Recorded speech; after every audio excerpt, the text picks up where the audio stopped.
Saudações, meus queridos analistas do discurso. Eu sou o professor Bolcher. Estou aqui mais uma vez para falar sobre a Lei 9394/96 de 20 de dezembro. E na aula passada discutimos o artigo 2, como vocês podem depois assistir se estiverem interessados, mas vamos ao que interessa. Vamos ao artigo 3, que vai falar do ensino, como ele deve ser ministrado com base nos princípios. E quais são esses princípios? Lá no segundo artigo, percebemos que existem os princípios de igualdade, né, e de solidariedade humana, como vocês podem estar analisando nas aulas anteriores. Então diz assim, artigo 3, o ensino será ministrado com base nos seguintes princípios. Aí vocês atentem para essas palavras: igualdade de condições e para o acesso e permanência na escola. Bom, vamos começar agora com uma contradição, né? As condições, a palavra condição, ela traz a diversidade, né? As condições sempre serão adversas. Então não se tem um sentido de igualdade no sentido de 2 e 2, 4 e 4, mas é uma igualdade meia que assimétrica, né? Então, acessibilidade, vamos começar com o significado, com o sentido de acessibilidade. Acessibilidade significa qualidade do que é acessível, do que tem acesso. Facilidade, possibilidade na aquisição, na aproximação. Assim, queridos analistas, podemos incluir o acesso de casa até a escola, a acessibilidade de materiais didáticos de qualidade, a acessibilidade do aluno ao professor, que em outras palavras se traduziria por um relacionamento interpessoal mais pacífico em sala de aula, e um bom relacionamento pedagógico.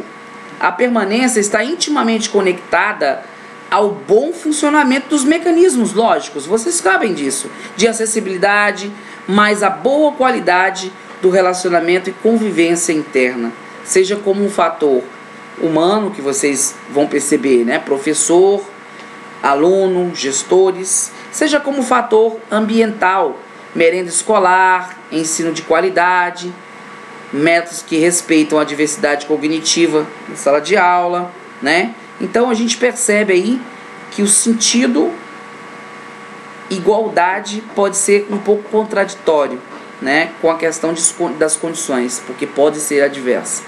Liberdade de aprender, ensinar, pesquisar, divulgar a cultura, o pensamento, a arte e o saber. Então este é o texto que traz o inciso 2, né, desta lei. E a gente percebe o quê?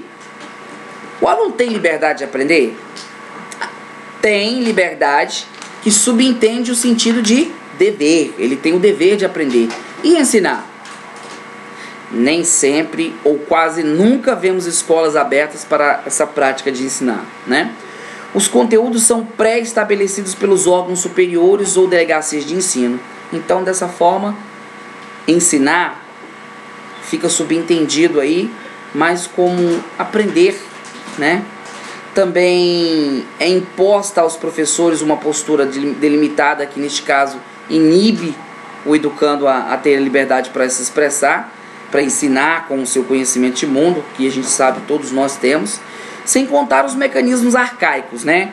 Como o diário de papel, que faz os professores perder metade de suas aulas botando os pontinhos lá. Isso não é interessante, né? Pesquisar e divulgar cultura. Qual instituição de ensino médio ou superior estimula de maneira eficiente a pesquisa e a cultura? Né? É um questionamento que eu estou fazendo. Então alguns respondem, né? Professor, aqui no Rio e São Paulo, espera aí. Meus queridos analistas do discurso, a Lei 9394/96 foi estabelecida prioritariamente para o Rio e para o São Paulo, né? Ou é uma LDB da Educação Nacional? Esse é um questionamento, porque fui aluno da Universidade Federal de Tocantins e, pelos meus conhecimentos, o programa de pesquisa andou e anda recentemente, né? Assim, carente de acadêmicos e professores interessados em fazer a pesquisa, né? Por causa de quem? Ou de quê? Por falta de muitas vezes de acessibilidade. Aí nós tocamos lá naquele inciso lá. Acessibilidade financeira e oportunidade.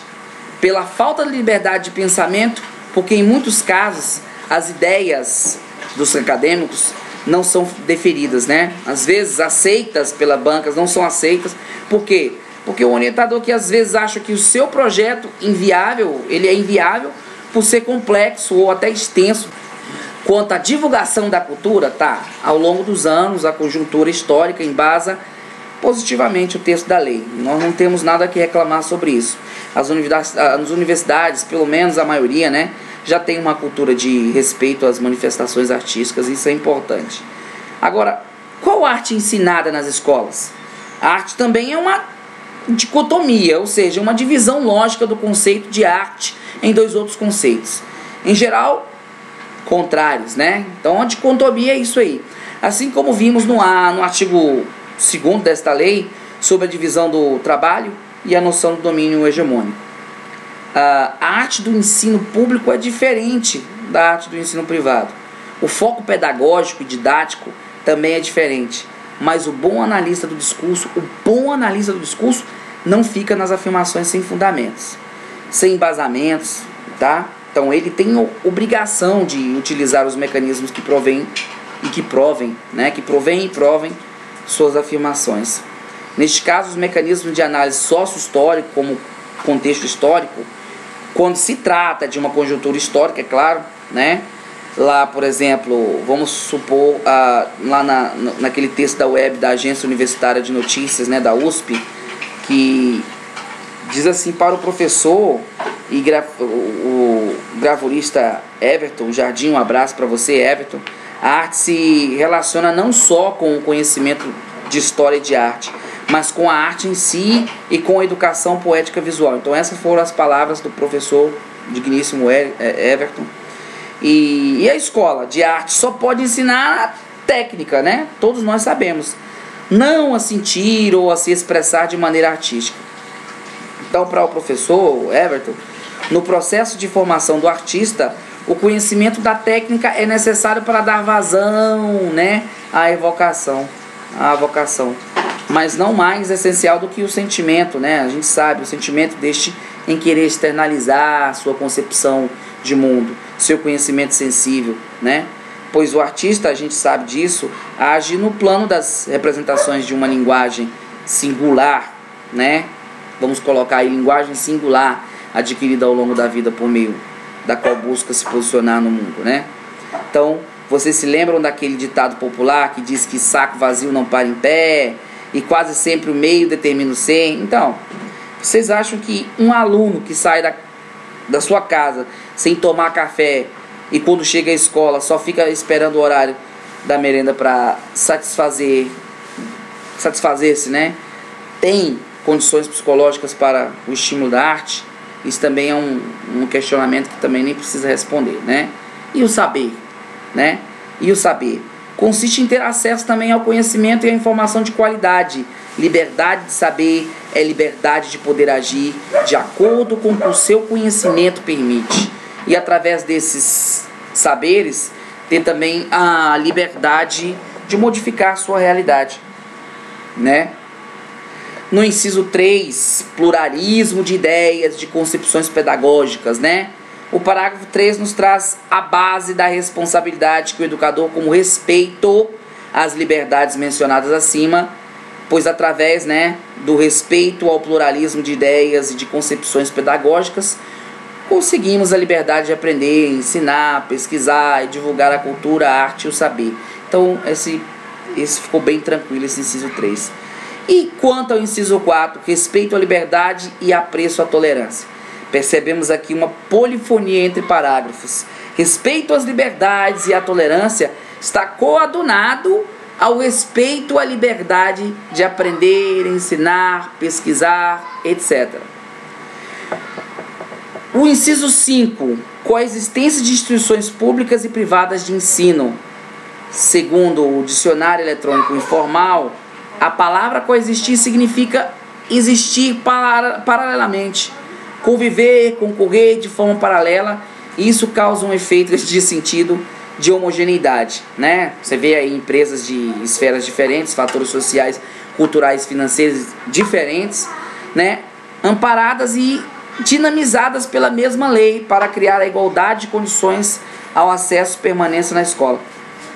Em alguns contextos sociais, vemos instituições de ensino privadas convivendo com algumas dificuldades, enquanto instituições públicas sobrevivem. Olha a palavra, gente, manter dificuldade de sobreviver. Sobrevive, não sei como, né? No meio de um mar de dificuldades, né? Conviver e sobreviver, a gente percebe aí que tem pesos diferentes em se tratando de sentidos. Então ficou bem tranquilo esse inciso 5. E o inciso 6 está dizendo assim, gratuidade, dá até vontade de rir, mas vamos manter a calma, né? Gratuidade do ensino público em estabelecimentos oficiais. O acesso às instituições é gratuito. Está com, assim, esta afirmação a gente perde até, né, engasgado, né, com essa afirmação. A gente sabe que ela não corrobora, né? Ela não coaduna, ela não tem uma ligação com o contexto em que vivemos. As portas são abertas, porém, na maioria dos ensinos do interior do Brasil e até mesmo em grandes capitais, não existe a gratuidade no transporte dos educandos, na acessibilidade primária da escola, né? E a gente vai citar, né? Eu não vou nem citar o quanto eu gastei, né? Gastava às vezes R$300 sem contar do material que nós tínhamos que comprar para fazer uma faculdade, né? A gente sabe que tem alunos, por exemplo, até aqui em Palmas, Tocantins, que tem uma dificuldade de sair das fazendas. Agora o governo até já adquiriu ônibus, né? Isso agora é uma realidade, passou a ser uma realidade, né? O governo adquirindo ônibus para que os alunos possam chegar à escola, mas há alguns anos atrás isso ainda não existia, era uma dificuldade extrema, e nós vivemos em plena capital do Tocantins, né? E o inciso 7, que também é delicado, mas também é fácil de entender, vai dizer da valorização do profissional da educação escolar.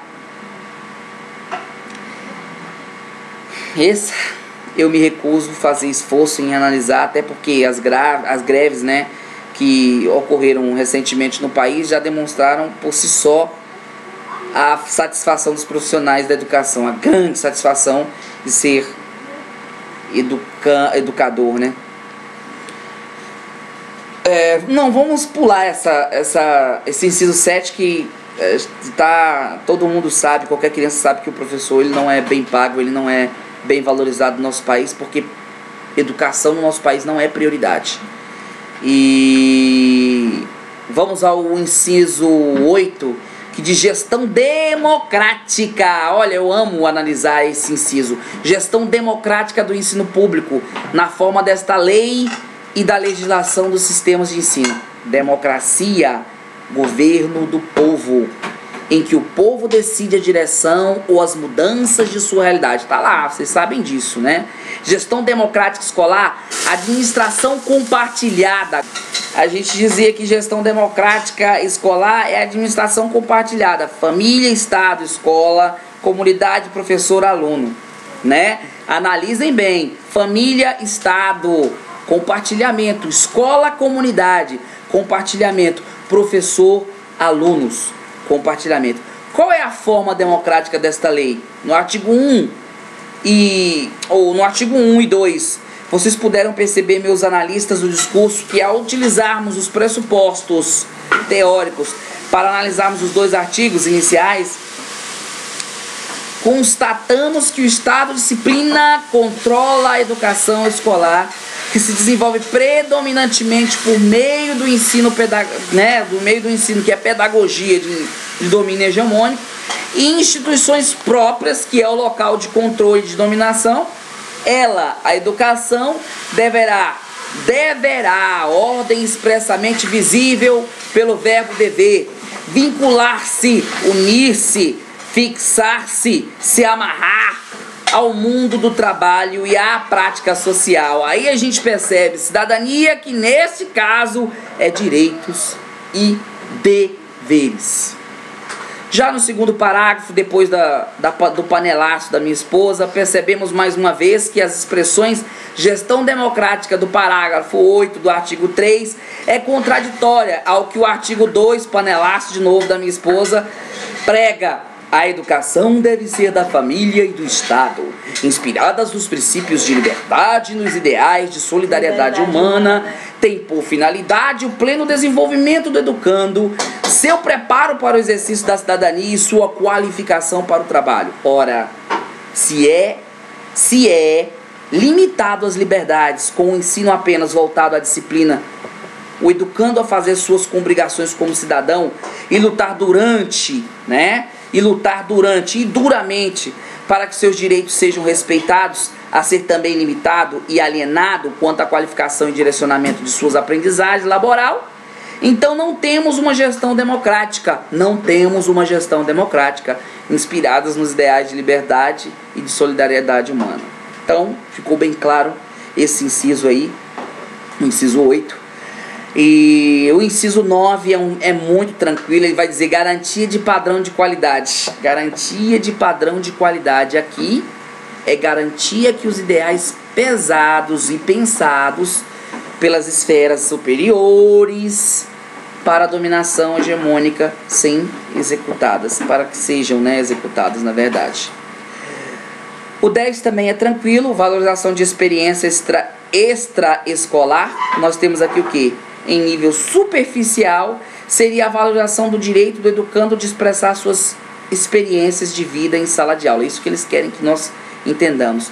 O conhecimento que o educando pode compartilhar em sala e expandir esses conhecimentos concretizados. Porém, como vimos nas análises deste mesmo artigo, as liberdades individuais são desprezadas. Não pelos professores ou escola, é claro, mas pelo sistema que eles são obrigados a manter vivos, manter funcionando. O inciso 11 também é tranquilo, é a vinculação entre a educação escolar, o trabalho e as práticas sociais. Como referido no artigo 2, a gente tem aqui, para que o sistema de dominação hegemônica funcione, a gente sabe que é preciso se vincular o ensino escolar ao trabalho e às práticas sociais. Então, exercer cidadania, que vocês sabem o significado real de exercer cidadania, Palavra bonita. Eu mesmo odeio exercer cidadania.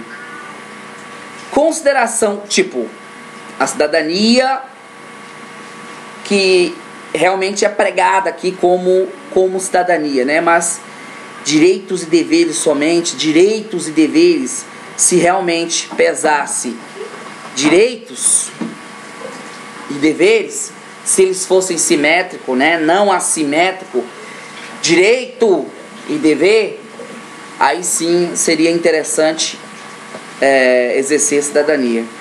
Mas os nossos direitos quase sempre não são respeitados.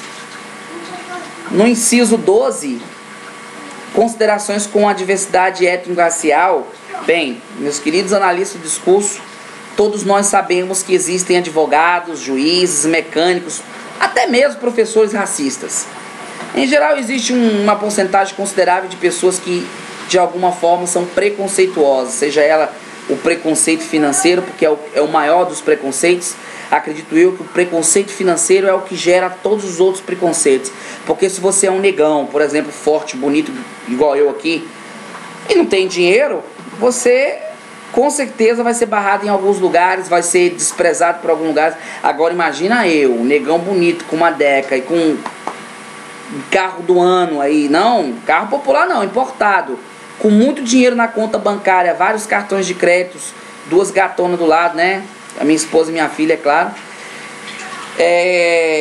teríamos um preconceito escondido, porque o preconceito financeiro é muito grande. Mas eu não vim aqui para falar de preconceitos, Então, com certeza o respeito e consideração com a diversidade educacional precisa melhorar muito. Então, deixo para vocês esse artigo 3. Na próxima aula continuaremos com o título 3 do direito à educação e do dever de educar. É um artigo muito tranquilo, um artigo 4 que vai falar dos direitos e deveres vão combinar um pouco sobre isso que nós falamos. Depois vamos ver também os artigos e outros artigos também importantes como o 7. Mas todos esses, até o título 4 da Organização da Educação Nacional, vamos falar de estruturas, de liberdade, solidariedade humana, que são os ideais, né? E vamos, no título 4 da Organização da Educação Nacional, eu até estou pensando em não fazer esse vídeo pelo fato de ser mais questão estrutural, né? Que caberá à União, a coordenação da Política Nacional da Educação, articulando os direitos, mas tudo bem. Nós vamos dar uma pincelada para que nós não possamos perder o foco das aulas, né? Então, meus queridos analistas do discurso, abraço para vocês e até a próxima.